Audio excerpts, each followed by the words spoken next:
Ya. Bueno, empezamos con la exposición de toxoplasmosis. Es el capítulo 9 y en algunos libros están en la página 262.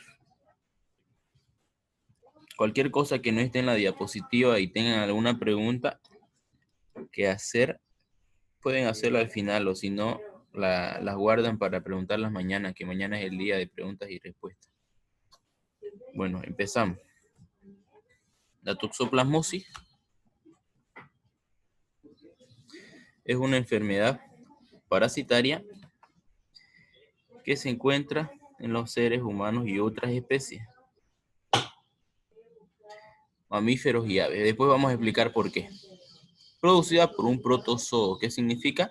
Por una sola célula. Es un parásito unicelular, llamado el Toxoplasma gondii. Para hacer recuerdo de lo que avanzamos en los primeros temas, los parásitos estudiamos los metazoos, que son como decir pluricelulares, donde tenemos los helmintos. En estos helmintos teníamos los gusanos cilíndricos y los gusanos planos. Y los artrópodos muchas veces sirven como vectores y otras veces ellos mismos también se aferran a nuestra piel, ¿no? Como los garrapatas, piojos y otros artrópodos. Y tenemos los unicelulares, los protozoos. En esto hay protozoos con movimiento amibiano, movimiento flagelado, ciliado, y estos que no tienen esas como estas membranas, o muy poco, lo apicomplexos, como cocidio. Si no me equivoco, apicomplexos también entraban aquí lo que es la malaria, leishmaniasis, chaga, ¿ya? Pero en este caso, en este coccidio va a ser un apicomplejo, como el toxoplasma. Entonces, el toxoplasma gondii, como ya vimos que es el filo de apicomplexa, es capaz de parasitar cualquier célula nucleada. Este parásito es intracelular, sí o sí para vivir necesita y reproducirse necesita entrar a nuestras células. El huésped completo, el ideal, es el gato y otros felinos salvajes. El huésped incompleto somos nosotros o mamíferos u otros animales. La multiplicación ideal que cumple este parásito es intestinal, pero en el gato. Y el ciclo de multiplicación tisular es cuando el parásito llega a un lugar que no está tan confortable para él. En un gato él se siente bien, puede multiplicarse con todo su potencial.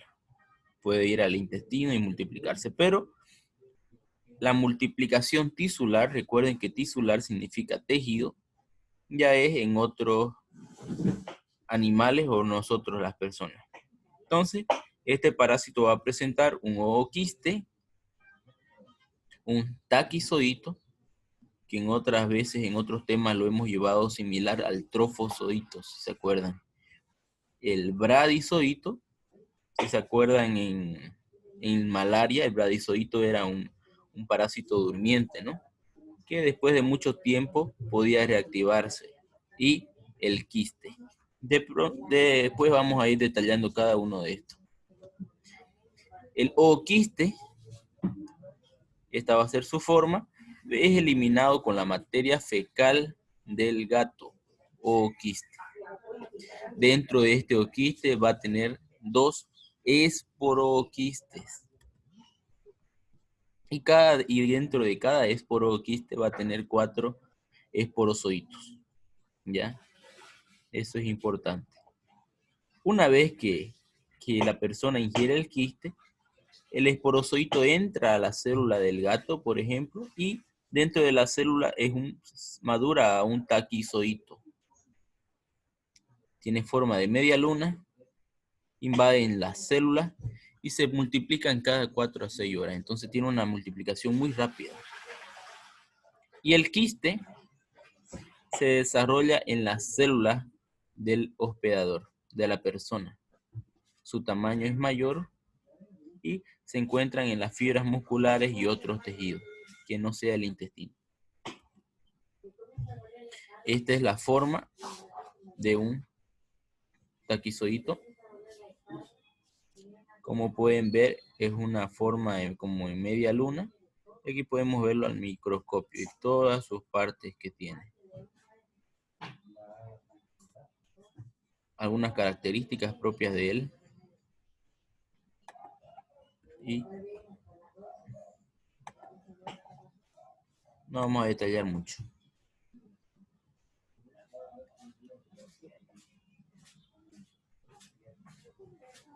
Entonces,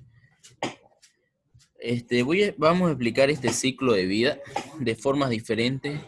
Cada uno tiene diferente forma de aprender, ¿no? Entonces, vamos a tratar de que lo entiendan de diversas maneras.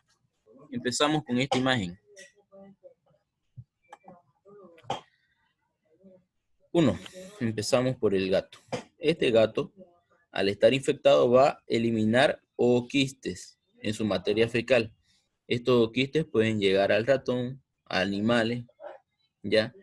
Y estos guardan dentro de él, nace el parásito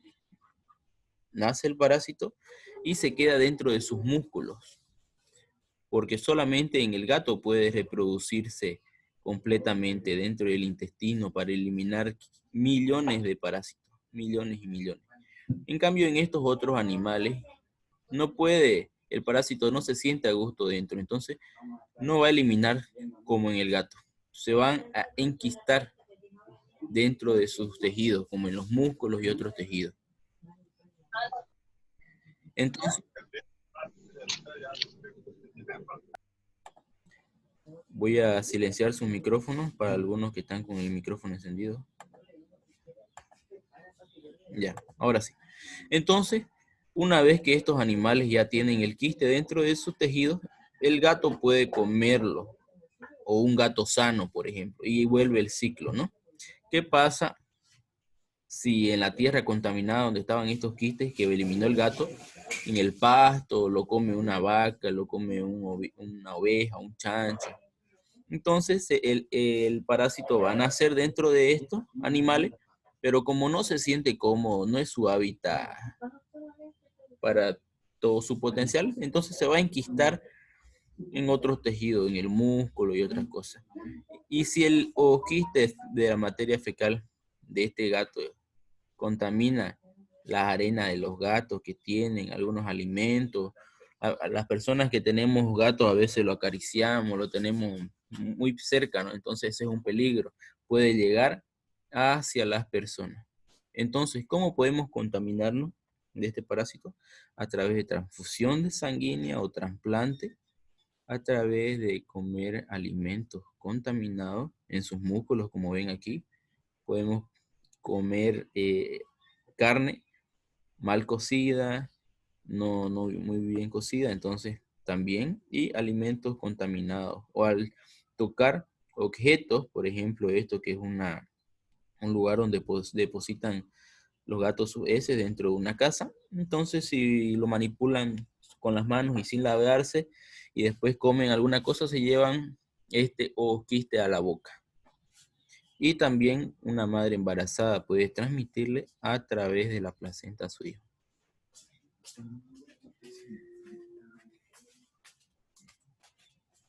Para los que ya entendieron ese ciclo de vida, bien.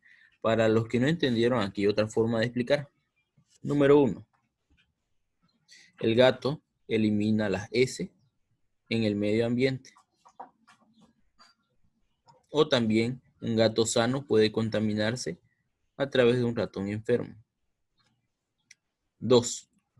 Dentro del gato, en la célula del intestino, entra una célula, un taquizoidito, va a tener una reproducción esquizogónica, como lo que vimos en la malaria. No sé si recuerdan. Había una reproducción asexual, ¿no? Entonces, una sola célula entra del intestino y dentro de sí se va a dividir en muchos núcleos, va a rodear su citoplasma y va a liberar merozoitos, ¿no? Entonces estos invaden otra célula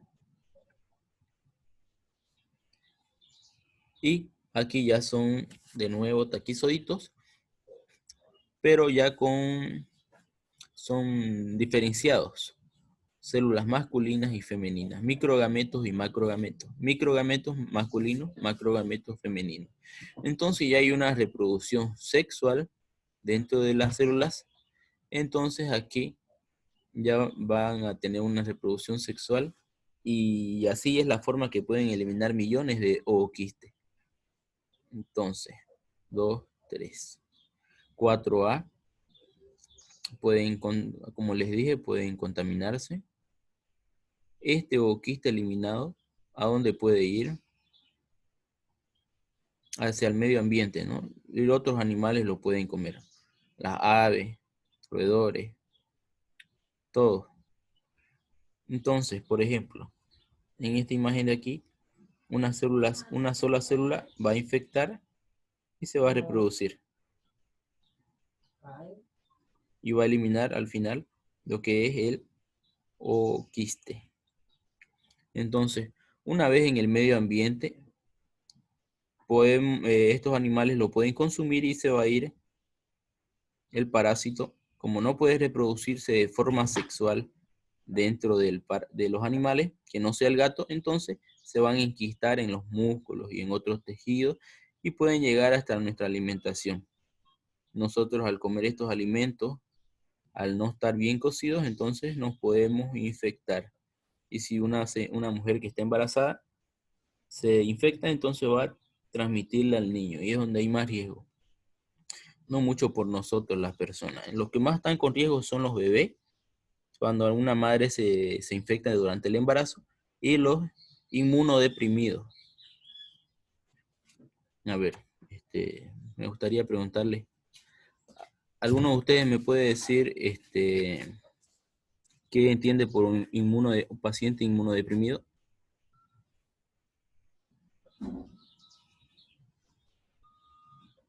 Si alguien no me dice, voy a preguntar a cualquiera del curso.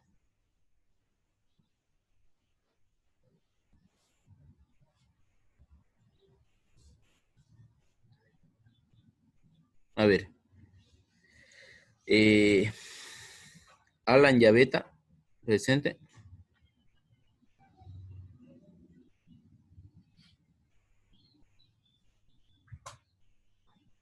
Presente, doctor, presente. ¿Cuál Este, era la pregunta?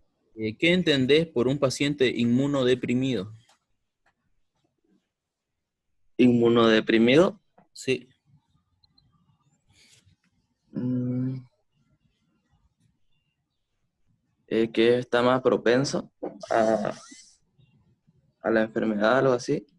bien, bien. A ver, alguien más. La compañera Gabriela Novo.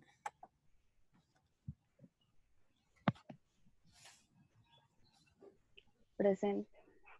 Compañera, ¿qué entiende por un paciente inmunodeprimido? Cuando el paciente tiene las defensas muy bajas o el sistema inmunológico no está funcionando bien. Bien, perfecto. Entonces ya hay la idea, ¿no? Como vimos en los anteriores temas, los pacientes inmunodeprimidos son los más propensos a estas infecciones parasitarias, porque nosotros las personas que estamos con nuestra inmunidad bien, podríamos decir, al 100%, entonces las enfermedades nos llegan a veces como un malestar, solamente fiebre corta, ¿no? Entonces, pero a otros pacientes inmunodeprimidos como pacientes con SIDA, pacientes que han recibido alguna medicación para recibir un trasplante, entonces a esto les afecta mucho peor. Pueden llegar hasta la muerte, ¿no? Bien, estamos bien. Entonces, el ciclo evolutivo va a ser ingestión de forma infectante, que es el ooquiste. Este ooquiste se va a entrar a las células nucleadas del huésped y va a producir una reproducción asexuada. Esto es lo que es en el gato. En el gato va a producir una reproducción asexuada y también sexual. Asexuada es cuando va a ser se va a hacer, se va a dividir su núcleo y va a hacer una esquizogonia, va a liberar mucho de sí mismo, y uno de esos, después de otra reproducción asexuada, va a dividirse en masculinos y femeninos, ¿no? Entonces, cuando está la reproducción, cuando entra un ooquiste dentro de un gato o de una persona, lo que va a entrar a la célula va a ser un taquizoíto, ¿no? Entonces, esta es una reproducción acelerada. El taquizoíto dijimos que se reproduce cada 4 o 6 horas, 6 y 8 horas, ¿no? Entonces es una reproducción muy rápida. Va a haber destrucción de células y taquizoítos libres en el organismo. Entonces una reproducción acelerada. Ahora lento. En este caso es que el parásito no llega a un felino, no llega a un gato, llega a una persona u otro animal. Entonces va a haber bradizoíto. ¿Por qué? Porque no está en su ambiente, no se siente cómodo. Las defensas lo están atacando. Entonces él, para no morir del todo, en uno de los tejidos se va a enquistar, y dentro de ese quiste va a tener muchos bradizoítos, que son células como esta, pero de reproducción más lenta. La cubierta va a ser de la misma célula en la que está escondiéndose.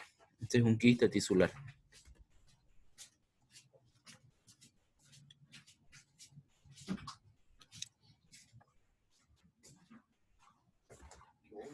La transmisión. Buen día. Principal fuente de infección va a ser el gato, como dijimos. Vectores: el agua contaminada, tierra contaminada, pastos, plantas, alimentos mal cocidos, carnes con quiste, vegetales infectados, ratones, moscas, gusanos. ¿Por qué? Porque las moscas sirven como vectores, también los ratones, ¿no? Mecanismos de transmisión, como dijimos, oral. Entra por la boca, a través de las carnes. Lo que va a entrar a través de la carne van a ser los quistes tisulares de animales que no son el gato, que lo consumimos, porque ellos se contaminaron. Y quiste lo vamos a ingerir al comerlo de alguna planta, por ejemplo, de alguna lechuga, de alguna verdura que no se fue lavada bien, que no fue bien cocida.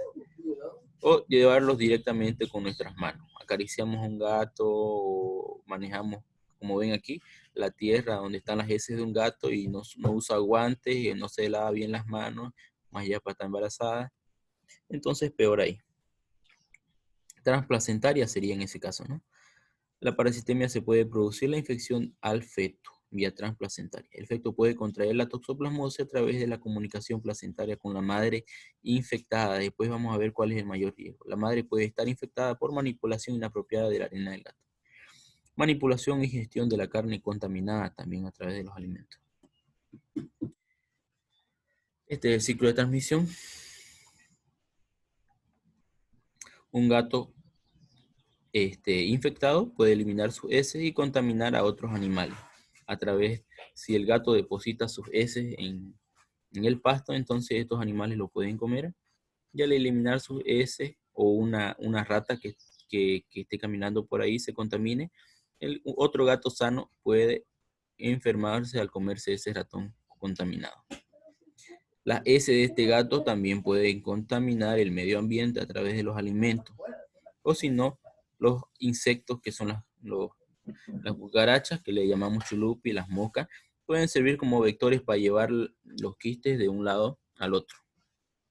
Aguas contaminadas, y esto puede llevar a nuestra alimentación.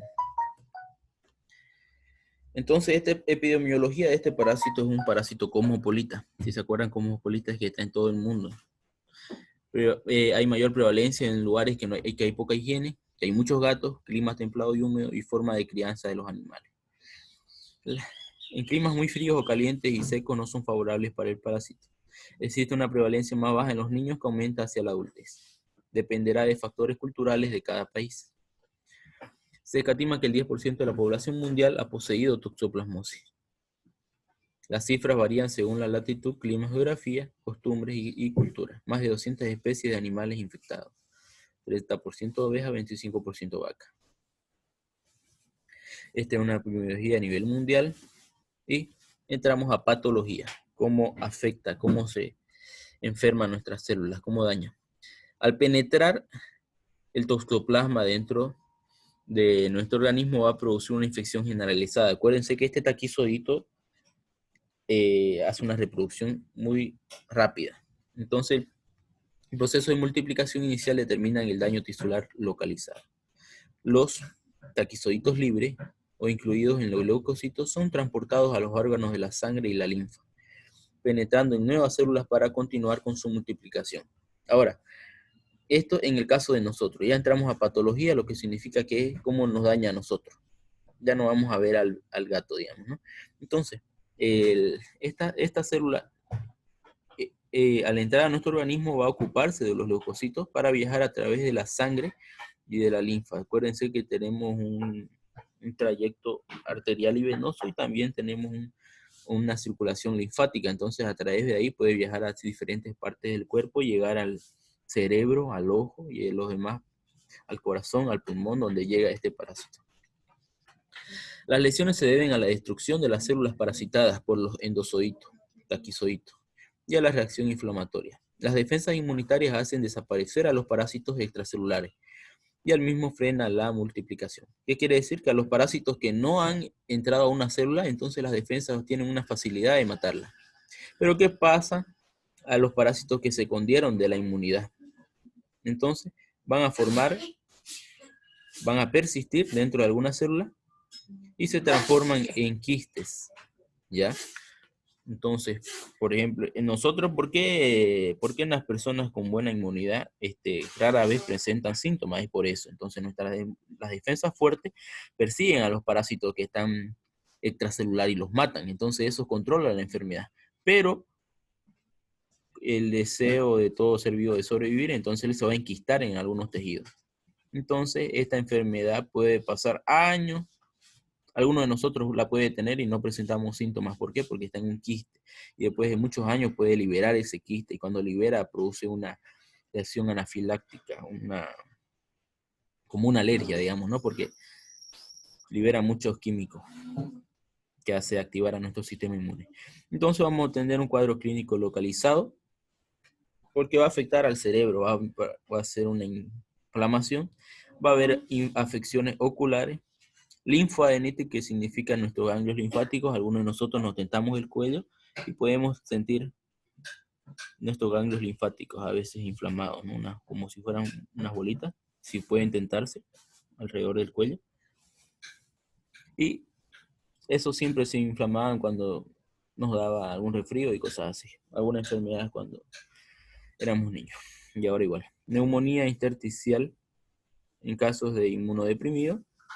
Va a haber neumonía también, daño al pulmón. La toxoplasmosis crónica no está siempre latente debido a la ruptura de quistes, como les mencioné. Ahora, la ruptura de quistes produce necrosis. ¿Qué es necrosis? Muerte celular. Además, pueden liberarse quistozoitos, bradizoitos, lo que hablamos. Parásitos como si estuvieran durmiendo dentro de esta célula. Entonces, esto es lo que es patología. Después vamos a ver bien. Los más afectados son los niños de madres embarazadas que se infectaron durante el embarazo. Como podemos ver, hay muchos efectos neurológicos, ¿no? Esto es ocular. Si pueden investigar cómo se diagnostica en los ojos, es interesante. Y podemos ver algunos quistes cerebrales en las ecografías, daños en los ojos, algunas deformidades en los niños, como pueden ver. Imagínense si al formarnos, que ustedes llevaron embriología, entonces cuando la mujer se enferma, entonces hay probabilidades que la bacteria, el virus, dañe la formación, ¿no? Como pueden ver, también causa mucha ceguera. Sintomatología. ¿Cuáles son los síntomas que va a presentar nuestro paciente? En la fase inicial vas a presentar molestias vagas y mal definidas, astenia, que es como un cansancio, ganas de no hacer nada, fiebre, dolor de cabeza, que es la cefalea, eritema cutáneo, que es enrojecimiento de la piel, mialgia, dolor muscular, artralgia, dolor articular, náuseas, ganas de vomitar y ocasionalmente diarrea. Corresponde a una parasitemia inicial y que según el daño y frecuencia se distingue de la siguiente forma. Entonces, ganglionar, en nuestros ganglios linfáticos, ocular en los ojos, meningoencefalia, las meninges de nuestro cerebro, y también puede dañar el corazón. Entonces, ganglionar, vamos a sentir debilidad, cansancio, flojera, anorexia, no vamos a tener hambre, no vamos a tener apetito, dolor de cabeza, fiebre, dolor abdominal, vómitos. Va a haber una duración entre 1 a 2 meses, pero puede persistir una astenia, la flojera, muy acentuada durante 6 meses o más. Cuando hay daño ocular va a haber una uveitis del tipo focal, generalmente unilateral de localización yuxtapapilar o macular. Este proceso no es característico y debe diferenciarse de múltiples causas de uveitis. No solamente va a atacar la uvea, también va a atacar la coroide y también otras partes del ojo donde va a haber inflamación. Meningoencefalia, en el cerebro va a haber un compromiso encefálico, no tiene una localización típica, desde cefalea, dolor de cabeza, letargo, parálisis facial hasta hemiparesia, alteración de los reflejos y el coma. Como pueden ver, en todos estos temas hay terminología que para algunos es desconocida. Entonces, quisiera recalcar eso en sus glosarios. A veces hay glosarios hasta de 1 hoja, media hoja. No es posible. Glosarios mismos para ayudarlos a ustedes. Tienen que, cualquier cosita que hasta que les parezca común, a veces le preguntan y no saben qué decir. Entonces, eso es lo que tienen que colocar en su glosario, ¿ya? Ahora, como podemos ver, coma. Incluso pueden llegar a estar en coma. Cuando el paciente ya no está con sus actividades cerebrales normales, ¿no? Está como durmiendo sin parar. Entonces, miocarditis, se puede dañar el corazón. Pero también, como vimos en otras diapositivas, puede atacar también a otros órganos. Pero esto es lo que más vamos a recalcar. Pulmonar, se ha encontrado cuadros de neumonitis.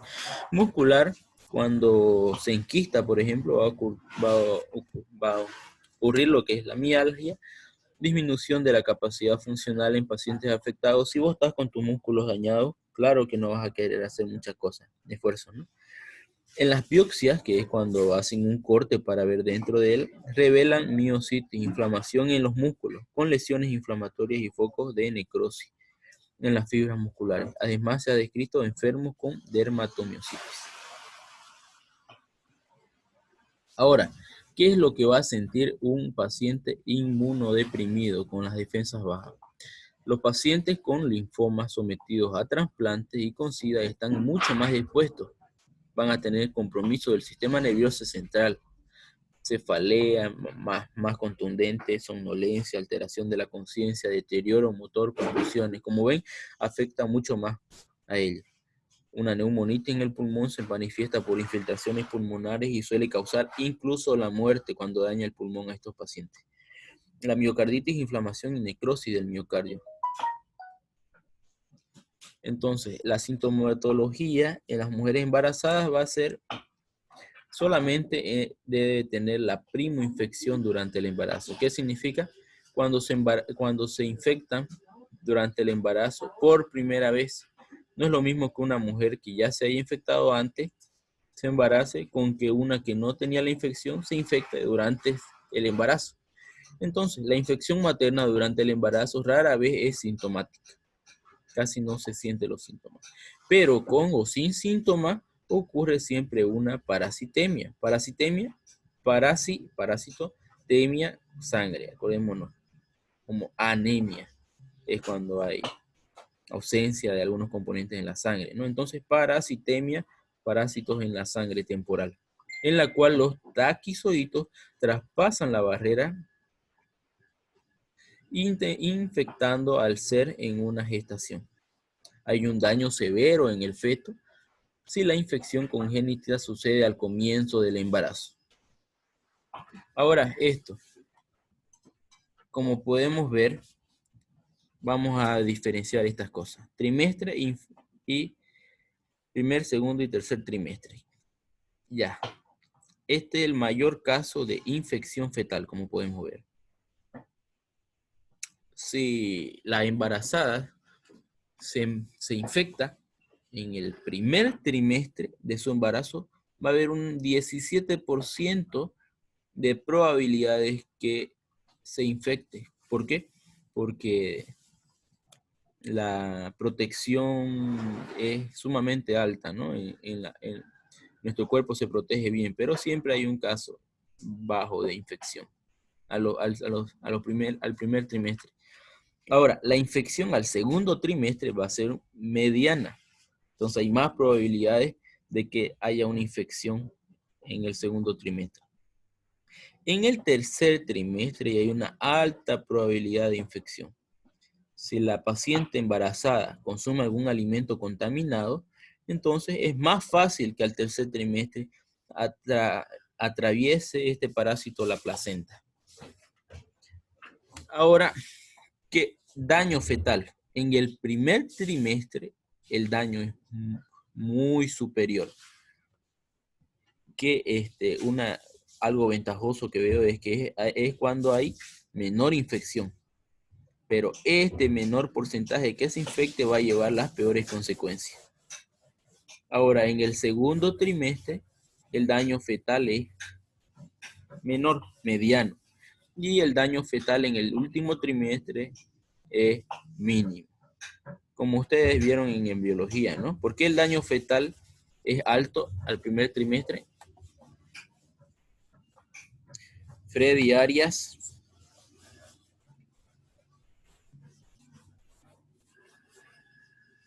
Presente.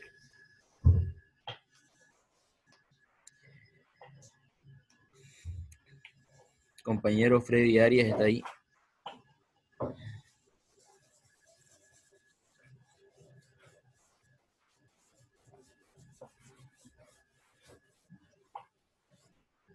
Freddy Arias. Compañero Freddy Arias Suárez. ¿Por qué el daño es mayor en el... Vaya, parece que no tiene audio. Ya. ¿Podés responder por audio o por escrito? ¿Por cuál de los dos? Ya, escrito entonces. En el chat los que quieran ver. ¿Por qué el daño fetal es mayor al primer trimestre? Según los conocimientos de embriología.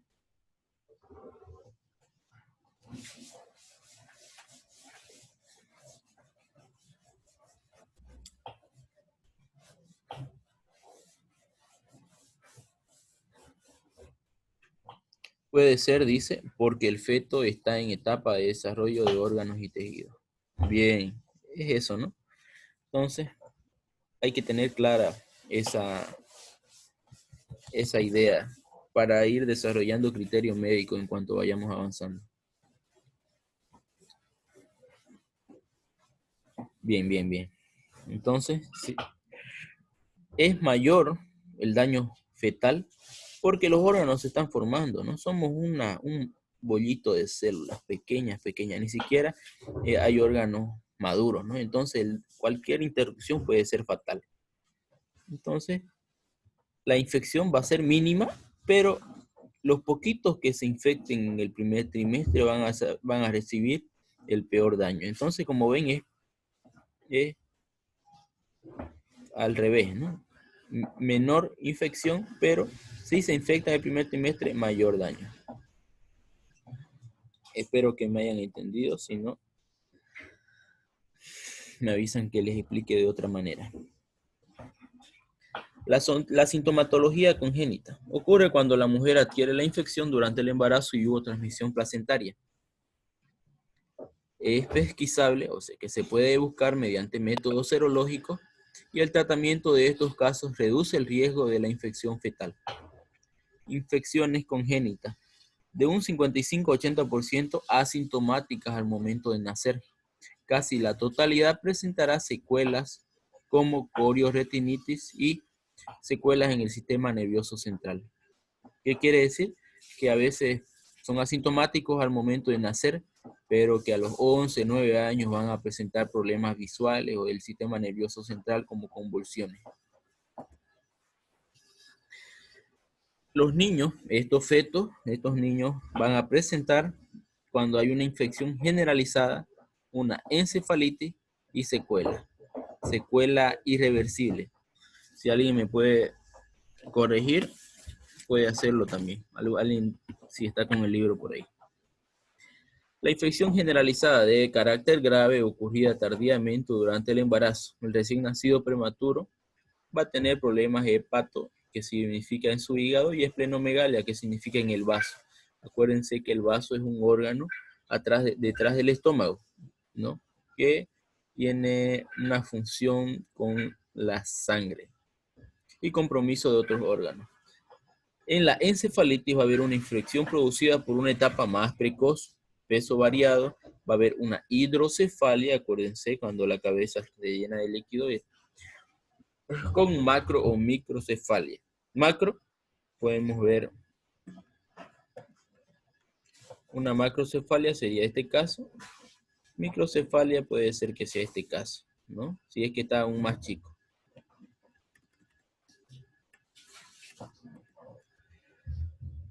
Corioretinitis, daños en el ojo, cuando hay una inflamación en la coroide y en la retina, retardo psicomotor y convulsiones.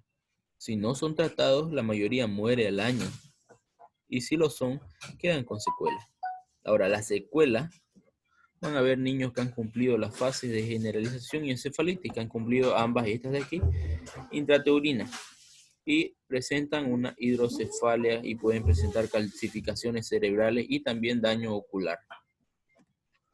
Tratamiento, vamos a ver la pirimetamina, inhibe la replicación de los taquizoitos, inhibe la diseminación por presencia de corticosteroides y se administra por vía oral. Sulfonamidas impiden la síntesis de ácido fólico.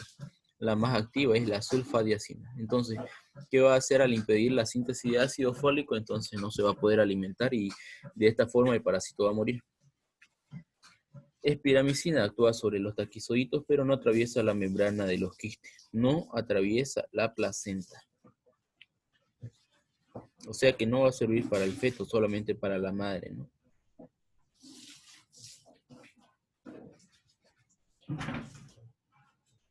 En el embarazo, el feto no va a estar comprometido. Pirimetamina en conjunto con sulfonamida más ácido fólico. Espiromicina, 3 gramos cada día hasta que nazca el bebé. Por ahora, si pueden aprenderse estos nombres, como los que vimos ayer, ya es un adelanto, ¿no? Que tengan idea de qué es lo que hace, inhibir la replicación de los trofosoditos, ¿no? Que va a servir eso de que evitar que se reproduzca mucho extracelularmente, pero ya sabemos que van a haber formas que van a ser intracelulares, ¿no? Pero ya es una mejora. Que sepan que va a evitar que el parásito se alimente, entonces también de a poquito tienen que introducirse a la farmacología que van a llevar en tercer año. Un feto comprometido, perimetamina en conjunto con sulfadiazina más ácido fólico. Entonces, no todos los medicamentos son buenos para usar, ¿no? Porque, como sabemos, algunos remedios pueden causar teratogenicidad. Como llevaron en el primer año, teratogenicidad es cuando puede causar defectos o malformaciones congénitas. Algunos remedios que causan eso. Ahora, en inmunocomprometidos va a haber pirimetamina en conjunto con sulfadiazina y pirimetamina en conjunto con clindamicina, pacientes con SIDA o con otras enfermedades. Profilaxis. Como prevención, lavarse adecuadamente las manos tras manipular cualquier superficie o elemento que pueda estar en contacto con el gato y después de cocinar, en especial si se trata de frutas, verduras y carne cruda. En caso de resultar positivo, iniciar el tratamiento cuanto antes para tratar de evitar la infección al feto. Evitar el contacto con los gatos. Se recomienda realizar un estudio serológico al momento del primer examen perinatal de la madre y de nuevo a las 16 a 18 semanas de gestación. Esto de aquí medio que es difícil para mí. A ver. Y esto sería el final de la exposición. Y alístense para mañana para estudiar Si en caso no se vaya a poder, se le va a avisar, ¿no? Pero hay una clase de preguntas y respuestas, el doctor le va a hacer las preguntas. Primero ustedes pueden hacerle las preguntas y después él le va a preguntar a ustedes. Así que estudien el tema. Cualquier duda que tengan me pueden preguntar por WhatsApp o por el grupo, no hay problema, ¿ya? Eso sería, chicos. ¿Alguna pregunta? Compañero, Sí. la enfermedad de la toxoplasmosis puede ser, puede provocar un aborto en la madre. La verdad creo que sí. Creo que he escuchado entre lo que he leído que causa aborto. Pero, por ejemplo, lo que sí sé es que puedes dar a luz a un bebé que esté muerto igual. Se llama mortinato, nace muerto. Entonces yo creo que hay una alta probabilidad de que haya aborto también. Ok, gracias. Ya. ¿Alguna otra pregunta? Bueno, compañeros, nos quedamos ahí entonces. Estudien para este tema, repásenlo. Y por favor, su glosario, recalcar que están muy cortos, ¿no? Mi glosario eran 4 a 6 hojas y he visto al máximo 4 hojas, 5 hojas. Entonces, hay mucha cosa por saber, mucha terminología. Sería bueno que hicieran un poco más largo su glosario. ¿Ya? Nos vemos mañana. Chau, chau. Chao, compañero, hasta luego, gracias. Hasta luego. Buenos días.